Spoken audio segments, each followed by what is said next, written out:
And welcome to a special live edition of Piers Morgan Tonight, and welcome to my audience here in the studio. I can promise you, this will be like an hour like you've never heard before, with a man who's never afraid to say exactly what he thinks. Jesse Ventura, the ex-Navy SEAL, superstar wrestler and governor of Minnesota, answers your questions. Why, he's got no time either for the Democrats or the Republicans, and a surprising theory on who he thinks is behind the anti-American violence in the Middle East. And here he is, Jesse Ventura.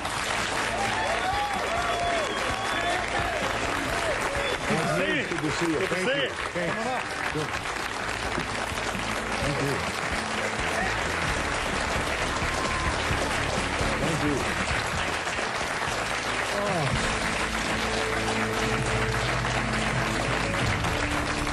How are you, sir? Wait, I got to get some water. I got to get ready for you. I'm doing good, Piers. We've got an hour ahead of us. We'll cover lots of ground. I want to start, though, with the breaking news today, the controversial and apparently secretly taped video of Mitt Romney at a private fundraiser. The person responsible wants to remain anonymous, but New York Magazine reports it was passed along by former President Jimmy Carter's grandson, James Carter IV. CNN has not been able to independently verify the authenticity of the recordings, but let's take a listen. There are 47% of the people who will vote for the president no matter what. All right, there are 47% who are with him, who are dependent upon government, who believe that they are victims, who believe that government has a responsibility to care for them, who believe that they're entitled to health care, to food, to housing, to you name it. But it's an entitlement, and the government should give it to them. And they will vote for this president no matter what. These are people who pay no income tax.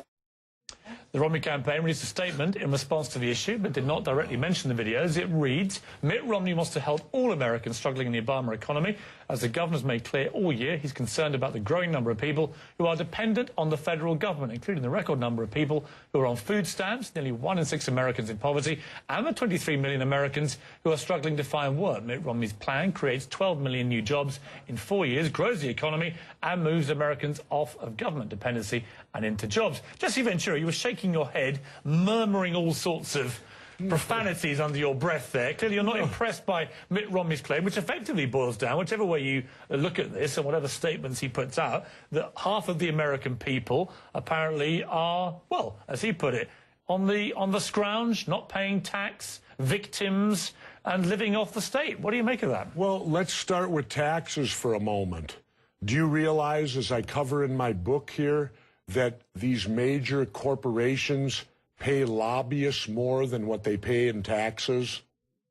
These corporations that make billions of dollars pay more to lobbyists than what they pay in taxes. And maybe one of the reasons Mitt has that problem is because when did our ill fortune start? Under Bush and Cheney and the Republicans, and you're hearing this from an independent. Because I know enough to know that the economy, what you have today in the economy, is the result of decisions made about 3, 4, or 5 years ago, because that's how long it takes for them to get into this massive economy.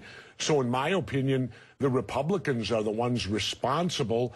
And when Romney says he's going to create, well, how many million jobs? 12 million was his last bit of... That's total hogwash, and I'll tell you why.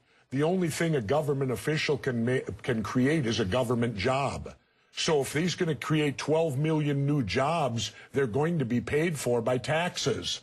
Because jobs are created, wait, Piers, jobs are created in the private sector, not by the president or the government, unless they're government jobs. We're going to come to job stimulation a little later in the show, but on this specific point, that Mitt Romney's been found on tape at a private fundraiser trying to raise cash, we think a few months ago. But this point that basically everyone who votes for Obama, or the vast majority, are victims, don't pay tax and so on. What we believe, this is just a theory, there's a theory that you got the 47% may have come from a tax policy center, which found that 46.4% of households paid no federal income tax in 2011. But most households did pay payroll taxes. And of the 18% of households that paid neither income taxes or payroll taxes, the centre found more than half of those were elderly, and more than a third were not elderly but had income under $20,000. So when you put it all together like that, this is a bit of a clanger by Mitt Romney. This will be portrayed by the Democrats, I think, very strongly from now to the election as a guy dismissing half of America as people who are just victims living off the state? Well, it shows me that Mitt Romney probably lives in a world that I don't live in. You know, he lives in a world that I hear he's worth, what, $250 million, and he comes from wealth. And most people I find that are born with that kind of money truly don't know what it's like to be out there. I mean, you know, I remember when I started years ago on my pro wrestling career, when I'd just gotten out of the United States Navy, I left with a beat-up car and $250, and that's all I had to my name when I went off to start my pro wrestling career. There's a statement from the Obama campaign just been released. It says it's shocking that a candidate for president of the United States would go behind closed doors and declare to a group of wealthy donors that half the American people view themselves as victims entitled to handouts and are unwilling to take personal responsibility for their lives. It's hard to serve as president for all Americans when you've disdainfully written off half the nation. I mean, they've got a point. I think it's an embarrassing thing for Mitt Romney, however he tries to spin this. Well, it seems Mitt Romney lately has been saying a lot of embarrassing things, you know, and he's certainly not going to endear yourself to 47% of the country, and I would think it's going to be quite hard to win. But maybe their plan is that they got these new voter registration laws to where they can deny 45% of the country of the ability to vote. You know, maybe that's their ultimate plan, is to only get to half the country and let only half the country vote in the first place, because on that note, this whole thing's a farce. Voter fraud is a complete red flag. There's about as much voter fraud in this country as there is people being struck by lightning bolts. I know that from a governor's standpoint. Voter fraud is nothing, and yet they're trying to give everybody an ID card. Poor people would have to pay $35 to go get a state ID. Well, if you're that poor, $35 might be the difference between whether you eat that day or not. Well, what do you think a person's going to do? They're going to go get food if it's that bad. And I think the pathetic thing is that our country is in this kind of shape, and who's responsible? These two major parties. They've been in charge for 150 years. Mitt Romney's had a rough week because of the Benghazi incident, in which he was deemed by most people, including many on his own side, to have jumped in with a critical statement of the president, really without knowing all the facts, and turning it into a political football when most people thought that was the wrong thing to be doing. Oh, I agree. As an American politician at that time. Well, absolutely. When our country's attacked in any way, shape, or form, we need to pull together. We need to come together, not separate at that point. I mean, you want what I would do over there? I would do what the pinnacle of the Republican Party, the hero, whatever, of modern day, Ronald Reagan, did. Do you recall when back in the 80s, when the barracks in Lebanon was hit and over 200 Marines were killed? Did Ronald Reagan go to war? No, he got us the hell out of there. And that's where I stand on this. If these people don't want us over there, let's close our embassies. I stand with Ron Paul. Let's get rid of foreign aid altogether. Because as Ron Paul put it, the definition of foreign aid, that's taking from America's poor and giving it to another country's rich. Yeah, but hang on, Jesse. Wait a minute.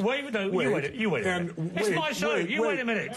Hey, let me just challenge you. I'm talking. I'm challenging you, because I think that is taking one extreme and going to the other. It may well be that America has too many embassies, has too much say in too many countries. We're also broke. Of course, you're not the only country. How can we give to foreign aid? You're not the only country that's broke in the world right now. We're giving foreign aid on a basic term for you people. That would be the equivalent. You're losing your house. You're 3 payments behind on your car, but your cousin Bob from out of state needs to borrow $500 from you. Are you going to send it? Well, it depends. When you can't even make your own house payments? Jesse, America, we're broke. How in debt are we? Well, you're certainly not as broke as many countries around the world. Well, if they're worse and in more debt than us, I want to see a country that can say they have more debt than we do. America remains a superpower. And Sure we are. And all superpowers, I believe, have a responsibility to other countries around the world. Now, it may not be responsible. Really? No. You don't think America should have any involvement in any country in the world? Sure, we can have involvement if they ask us. Since when should we be the world's policemen? Why do we have military bases in 160-some countries? We have no foreign country has a base here. Imagine if Hugo Chavez decided to buy 1,000 acres of land by Palm Springs and move the Venezuelan military in there. What do you think our reaction would be to that? Yet we have multiple bases in Korea, multiple bases in Japan, multiple bases in Germany. And Piers, last time I checked, those wars were over 60 years ago. Why are we still there? Well, the argument would be to prevent another war of that nature. Why would you laugh at that? Isn't there a reality that there are lots of people out there who would like to harm America and its interests? Our military today is so advanced, we can be anywhere in the world in a matter of seconds, minutes or hours. We do not need to be an empire like Rome, occupying with our military throughout the world. And if you notice, I'm getting nothing but nods out here, Piers, you think from America regular would be American safer? city. Would America sure be we'd safer be safe without any embassies in any country? I'm not saying necessarily to get rid of embassies. Absolutely have embassies. But if these Middle Eastern countries are going to behave towards us the way they do, then let's get the hell out of there and leave them to their own. You got to remember something. I urge people to read the writings of Major General Smedley Butler. General Butler died in the early 40s, but he was the most decorated Marine in history. He won 2 Congressional Medals of Honor, and he wrote a book called War is a Racket. And in that book, and this was way at the beginning of last century, he said, I didn't defend the American people's freedom. I worked for the United Fruit Corporation. When they went into Central and South America, if they didn't get cooperation, they'd send in the U.S. Marines to get it. Yeah, but that wasn't true. Enough of that. Yeah, but that wasn't true about the Second World War, was it? Probably not. No, it definitely wasn't. That was But you're apples and oranges here. You're apples and oranges here. No, How can you compare the Second World War to us being the strong arm of multinational corporations? You were effectively telling this audience and the audience at home that wars are always of that nature, and they're not. The reality is sometimes you have to oppress a bad guy, don't you? All right, okay, let's take my lifetime. I was born post-World War II. 1951. Now, if you count the Cold War and the war on drugs, which the war on drugs is a war, I lived 4 months of the year in Mexico. 20,000 Mexicans, I believe, died last year as a result of the war on drugs. Do you realize we've been at war my entire life? My entire life. We have been at war. Is that the role of the United States? Perennial war, at war all the time. No, I've had enough of it. Let's listen to Jimi Hendrix for a moment, who's on my shirt. Blimey. Jimi Hendrix. Quote from Jimi Hendrix, the greatest guitar player ever. That's the first time they've applauded you in the last 10 minutes. All right. It was when you invoked the name of Jimi Hendrix. Jimi Hendrix. When the power of love overtakes the love of power, then we'll have peace. When the power of love overtakes the love of power, then we'll have peace. On that musical bombshell, we'll take a short break. When we come back, apparently, and I'm slightly hesitant to confirm this yet, we'll ask you after the break, you're going to make a run for the White House in 2016. Whoa.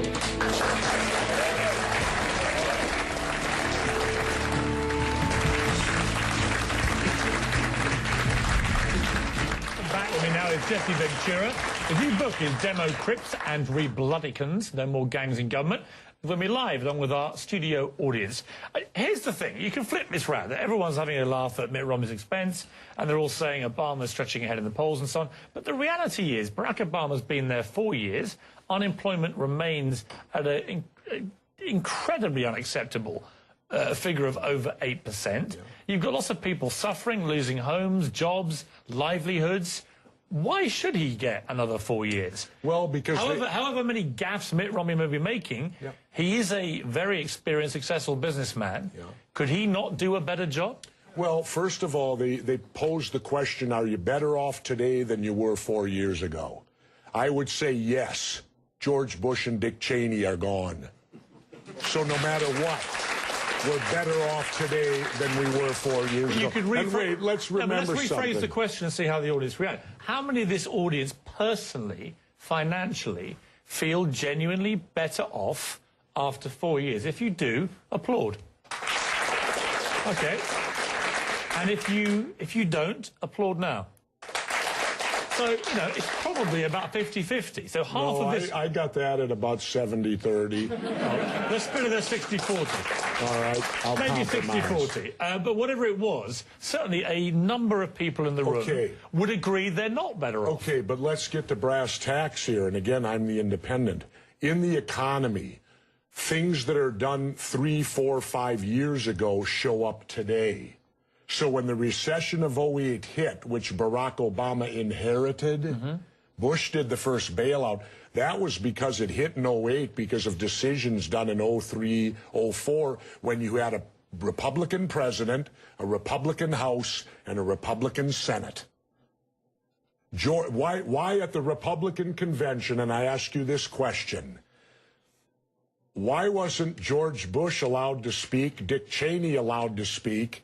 Because they just left office 3.5 years ago after serving 8 years. That's unconscionable that they weren't there. Why? The Republicans don't want anyone to remember who caused all this.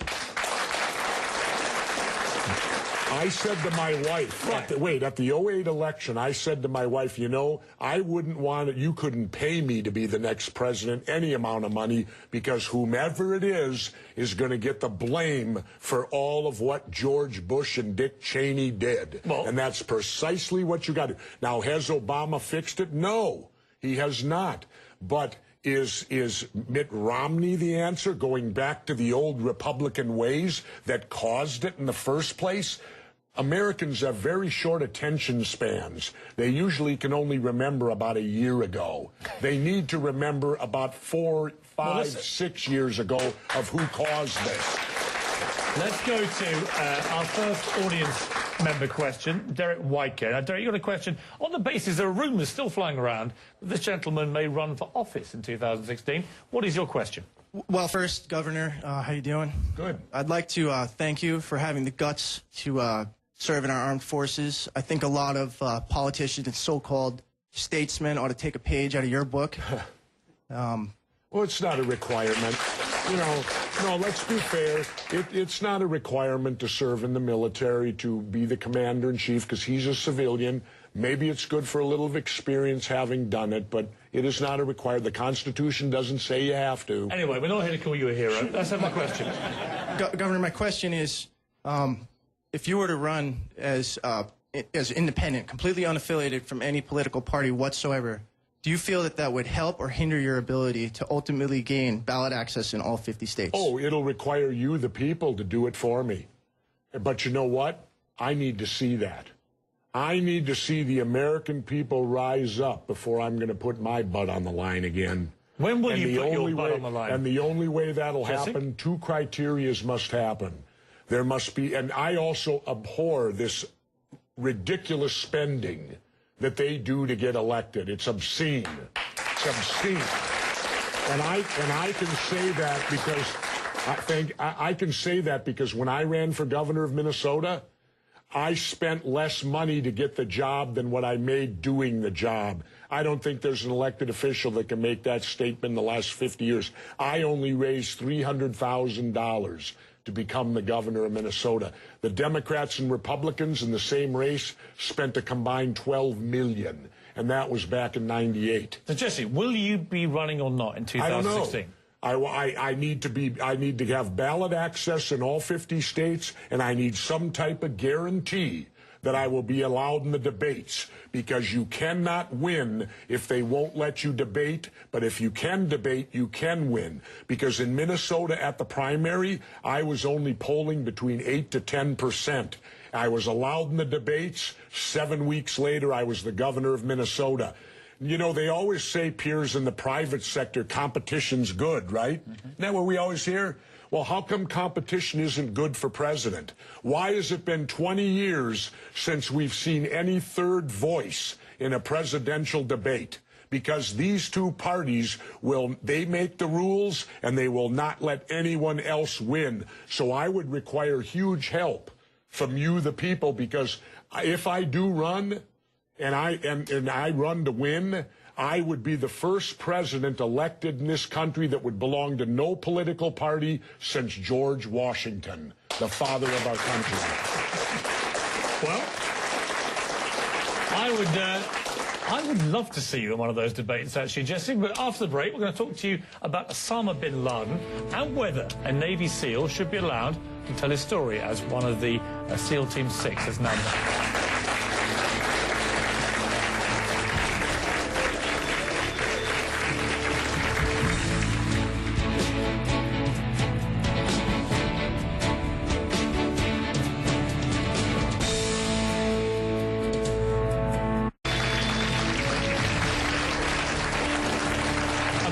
My special guest, Jesse Ventura, and our live studio audience. Let's get another audience question. This time, Oliver Reynolds. Mr. Reynolds, over to you.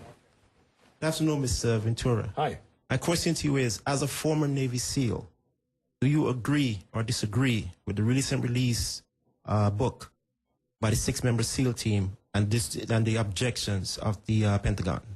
I don't have a problem with it. The op was over a year ago. And I feel I have a right to know what went on because our entire military is paid by my tax dollars. And I believe I have every right to know what they spend my tax dollars on. And I also would like to hear from boots on the ground. I don't want to hear from the media what happened in the op. I don't want to hear from bureaucrats in Washington what happened on the op. I would like to hear from boots on the ground, somebody that was actually there, so that I can make a determination. But how does it help, Jesse, if, I mean, my brother's a British Army colonel and has done tours of Afghanistan and Iraq and so on. Sure. How does it help operationally if all the guys around are all wondering who's going to put this in a book? I mean, surely they all sign up, don't they, to not write about their experiences? Well, he's out now. He's a civilian now. And I just, you know, to me, he has the First Amendment rights, or he should have them. If he's not giving away anything that's listed under national security or that could affect anyone in the future operations, I say, why not? Like I said, I'd like to hear from boots on the ground what actually happened there, not some fragmented story that comes out of Washington telling me what happened. So I don't have, and besides, you, the media and the SEALs themselves have allowed themselves to become like the Green Berets in the 60s and 70s now. I don't like the fact that you even know we exist, because back in the 60s and 70s, nobody even knew who we were. Well, that's out of the bag now. Hollywood's made plenty of films. You've had my friend Dick Marcinko, who created SEAL Team 6. He's written a half a dozen books. So if the creator of SEAL Team 6 can write books about what they do, what the heck? If he doesn't put in jeopardy anyone, why is our government so up in arms about that he does this? What we're all agreed on is that the death of Osama bin Laden was a good thing. But be honest, is America any safer now than it was when he was killed? Or from all we're seeing now in the Middle East, all the uprisings, all the kind of reverse Arab Spring, if you like, are you concerned that it may be a hornet's nest is getting out of control? No, because I think that lots of times these uprisings are orchestrated. I believe in the works of Colonel L. Fletcher Prouty when he said, nothing just happens, everything is planned. I truly believe that. And so these uprisings that are happening right now, we don't know really who's behind them. They could be our own CIA helping to do it. Right, well, who knows? But did we know who we were backing? I mean, that's one of the key questions. Backing at what? Well, in Libya, in Egypt. I have no idea. All these countries, when you oppose a Mubarak or a Gaddafi or so on, did we really know who these rebels were? And are we now perhaps seeing the results of not knowing too well who they are? We're here wanting to give democracy to people who have lived, in my opinion, in the Stone Age. I think the bigger question to ask is, here we go, another religious war. Because most every war that happens on this planet is due to the fact of religion. One religion doesn't like the way another religion worships God, so we're going to kill you. I love religion, you know, and I say that sarcastically. Hang on, I thought. And I say that because I've openly admitted I'm an atheist. I thought you said earlier that all wars were about, you know, oil and corporations. They are, but they're all religious-based, too. So they're all about religion and oil and corporations? Could be, and sure. Occasionally getting rid of the Nazis? Yeah. So my point is, well, that the wars Nazi, can be, wait, the wars Nazi, can be over many wait. things. The Nazis was religious too. Look what they did to the Jews. So that brought religion in. Vietnam was religious because Diem, our puppet president, and our country brought 100 Christian Vietnamese down to the south to be the government. Well, the southern Vietnamese didn't like these religious characters from up north, so they then became the Viet Cong. So all wars, pretty much in my lifetime, have had some religious basis, but certainly big business gets in there because wars are very profitable to certain big businesses. And, of course, big business needs to be in the Middle East so that we can get the oil out of the Middle East, so we can get the lithium out of Afghanistan. You know, they discovered a vein of lithium there they say is worth $1 trillion. Well, what is lithium used for? Every cell phone, computer, and soon to be electric cars. Let's talk about why we're really there. We're not there. How does any of these wars affect our freedom in any way? The United States is not in any threat. They're not going to do a Normandy invasion on us, Al-Qaeda in Virginia. Yeah, but hang on, you're being slightly naive, aren't you? Because I'm not being naive, sir. I think you are being naive. No. Because I think that it's clear one of the main reasons that America went into Afghanistan was to try and get Al-Qaeda dismantled, the organization which committed the 9/11 atrocity. Really? Well, you don't think so? Well, how come Al-Qaeda put the heroin business out? They took all the poppy growers and stopped the production of heroin. What would you have done? Wait, now how much of that illegal heroin was propping up the international banks with laundered money, and when it dried up, the first recession happened? Well, now that we're back in there, we aligned with the poppy growers, and the heroin business is back up full swing again. I thought we fight a war on drugs here. All right, Jesse, we're not. What would you have done on September the 12th, 2001? What would you have done if you'd been president? What would I have done? Yeah. I would have done a legitimate investigation to find out what exactly happened on 9/11. How did they know who did this so quickly like they did Lee Harvey Oswald? How quick they knew Lee Harvey Oswald killed Kennedy. Because the people who did it were identified and we knew who they were. Well, then why couldn't we have stopped them beforehand if they were identified and we knew who they were? It was a failure of intelligence. Everyone's accepted No, it that. wasn't. We knew before with Condoleezza Rice's memo on August 6th when it stated right in the memo, bin Laden to steal planes and run them into buildings. And more stuff is coming out now also, how much the Bush administration ignored the intelligence. It was almost like they ignored it because they wanted it to happen. Oh, come off it, Jesse. No, not oh, come off it. Wait a minute. No. Every war starts with a false flag operation. You can't, in all seriousness, sit there and try and make out anybody. Okay, let me ask you this, Piers. Wait a minute. Let me ask you something. How much studying have you actually done of 9/11 other than what the government's told you and what mainstream media has told you? I've been studying it 4 years. I was editor of a national newspaper. I've talked to people. Wait a minute. In depth every day for 5-6 months. Really? So I know a lot about it. Well, one thing I do know is, let me ask you this then. You cannot say that any member of the Bush administration knew it was going to happen or wanted it to happen. It's a ridiculous thing to say. Ridiculous. Okay, let's talk about your BBC. I have a tape of a BBC reporter broadcasting directly back to England talking about a third building has collapsed. World Trade Center Building 7 talks for 7 minutes. All the while she's talking, World Trade Center Building 7 is still standing right behind her. It didn't fall for another half hour. Yet they were doing a pre-broadcast back to England that, yes, it's true, you need to that take this a break building fell and it hadn't fallen yet. If you're trying to make out the British Broadcasting Company, one of the most respected news organisations in the world, was inventing huge buildings falling over, you need to have a break, Jesse. We'll come back after the break and we'll talk about Israel and Iran. Are you kidding me? This is a fact, my friend.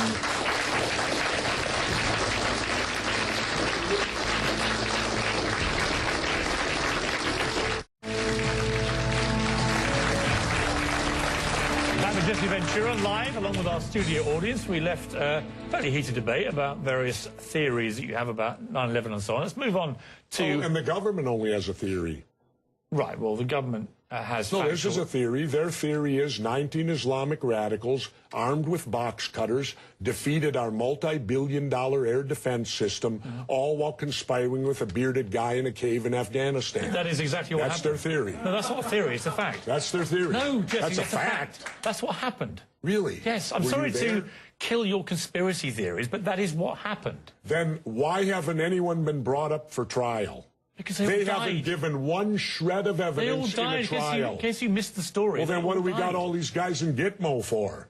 And we got the supposed confessor to it, who they waterboarded 180 times to get the confession. Got news for you, Piers. If they waterboarded you 180 times, you'd confess to You it. see, now you're missing the point. On that very point, I don't agree with Guantanamo Bay. I didn't agree with the waterboarding, personally. But let's move on. Let's move on to Iran and Israel. If you were the American president, with all the jungle drums beating now about Iran, would you take any military action? Well, first, let me state that Iran has to do this. Because if you notice, the United States doesn't mess with any country that's got nuclear capabilities. They only mess with countries that don't. So all countries that don't have it strive to get it because it's a safety mechanism to have it. So, of course, Iran is going to try to get the stuff. Should they be allowed to have them? Should they be allowed to? I don't know. Well, yes or no? I don't know. You're a man of opinions. No, I don't. You may be running for office. You're entitled to know what you think. Not right now, you don't. I need to study it more. How very I need convenient. To look. Yes, it is very convenient. So you know about everything that happened before 9/11, but right now when you have Iran potentially nuking itself up, you don't have an opinion. Well, let's leave that up to the nuclear inspectors that go in there. They will tell us whether they're nuking it up before you decide to bomb them. I didn't decide to bomb anybody. No, but you seem to be very favorable. You're trying to put words it. into my mouth all the time, which is it's not a very good technique when you're debating with somebody. Just stick to facts. Well, how many political offices have you held? None. Then don't tell me how to debate, because I've held 2. Oh, I've debated many times. But you've never won an election where a debate was required. I think you make some very sensible points, and you make some crackpot points. That's your opinion. Yes. How many people here think I make crackpot points? Yeah. 1. How many think I make sensible points? You're in a minority, my good friend. You're the minority. I said you made some sensible points. Let's go to another audience question from Jared Grossman. Ask your question, Jared. Hello, Governor. Yes. I'd like to know why you think that politics in America today, why has it become so polarized and why has it become so hate-driven, and how do you think we can fix that? Well, politics in America, the major problem is the Democrats and Republicans, as I explain in my book, Democrats and Republicans, No More Gangs in Government, they've created a system based completely on bribery. Now, if we do bribery, it's hypocrisy. If we do bribery in the private sector, we go to jail. Yet their entire political system is based upon bribery. Who can bribe and give the most money to the politician? And now, thanks to our illustrious Supreme Court that ruled that corporations have the same rights as individuals and that money is free speech, well, we're now being inundated with so much money from the corporations buying the Democrats and Republicans, both sides, that look at this hypothetically. A foreign country could now control our elections because all they would have to do is form a corporation, start pumping money into the super PACs, plus there's no, they don't have to say where the money comes from, which is criminal. Every candidate should have to state openly, open disclosure, where they get every dollar. You're not getting that now. So the whole system is corrupted now. The Democrats and Republicans are at fault because they've been in charge for 150 years. They can't pass the buck on it. And until they clean up the system, that's what you got. It's bribery. Jesse, I'm shocked. I disagree with every word you just said. No, you just want to get the crowd back on your side. Not at all. Not at all. As I said to you, I agree. I'm teasing you. I agreed with every word. I think the whole super PAC thing is completely out of control. No, and you're right. In the end, China right now could finance a run for the presidential election with one of their sponsored people from one of their companies. It's completely ridiculous. I think that this ruling could be the downfall of our country, and the only way we can stop it is to amend the Constitution. Yeah, I That's agree. the only way you can overrule the Supreme Court, and we need to do that. Let's take a break, Jesse. Okay. We'll come back and talk about Clint Eastwood, the empty chair, and gun control.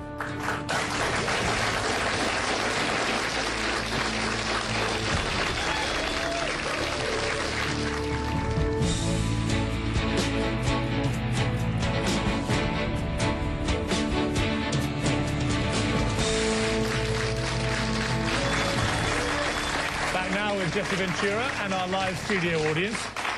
Gun control. This is something I've been very animated about all this year with all the various gun outrages, especially the appalling thing at the cinema in Colorado. Why is it that Americans, to me it seems, so many Americans cannot divorce their right to defend themselves with a gun to the apparent right to go and buy 6,000 rounds of ammunition, high-powered assault weapons, and go and murder Americans? Well, the best thing I can tell you, Piers, is this. Mexico has strict gun control. You cannot own a gun in Mexico, and they had 20,000 people dead last year in the drug cartel wars. But Mexico has a very particular problem involving drugs. I can cite you Britain, average... Well, let me just throw it back at you. In Britain, for example, an average of 35 people a year are murdered with guns. In Germany, it's about 40 to 50. France, the same. Spain, the same. Italy, there's a pattern here. America, 11 to 12,000 a year. This country has more guns than anybody else and more gun murders. It's inarguable, isn't it? No, not at all. It is. Because I was in the Philippines, physically, the day Ferdinand Marcos declared martial law and made himself a dictator. And the first thing that dictator did, he gave the people of the Philippines 2 weeks to turn in all their guns, or it was the death penalty. Now, why would a dictator do that? Why would he make his #1 priority when he took over as dictator to disarm the public? The Second Amendment is there, and it was put in there not for hunting and fishing like they like to say, because back when they did it, if you didn't hunt or fish, you didn't eat. It was put in there so the citizens would have the ability, if their government became oppressive, they could defend themselves against oppressive government. And I think that overrules all the gun deaths, because let's remember something. A gun is simply a tool. I have a gun safe at home, and I've never come home and heard those guns going off on their own. People kill people. All right, how many people here die because of car accidents of drunk driving? Do we go to the Ford Motor Company and tell them stop making these automobiles because people get drunk and kill people in cars? It's a facile argument. It's a what? It's a facile argument. There's no equivalence between drunk driving and lethal firearms. My point is... Wait a minute. A car is a 2,000-pound projectile that can go 100 miles an hour. Jesse, I have no problem with an American believing that their right under the Constitution is that they can defend themselves, especially in their own home, if they're being attacked and they have a weapon. It's also against government. I have a big problem with a disturbed young man, as we saw in Colorado, being able to buy 6,000 rounds of ammunition and a high-powered assault weapon and go into a movie theater and blow away 70 Americans. I have a big problem with that. And nobody else in America in high office seems to share that big problem. Well, I'll tell you what, Piers. I have a conceal and carry license. Had I been in there, I would have taken this guy out before he could have killed that many people. Well, I think that, again... But because, let's remember, police can't stop crimes. Police show up after they're over. Remember that. So when you talk about me not being able... If there would have been a legitimate conceal and carry in that theater, quite possibly they could have taken this guy out and saved people's lives. Or you could have had the gunfight at the OK Corral in there and lost even more lives, couldn't you? That's what could happen. Anyway, let's take a break. What roll of the dice would you like? You'd prefer to be unarmed when he comes in? Give me my weapon when he comes in. I think this country needs to do something about its gun laws. I really do. I don't. I think it is There's already enough gun laws. They're already on the books. Okay. Let's come back and give you... I can't believe I'm saying this. I'm going to give you the last word after this break.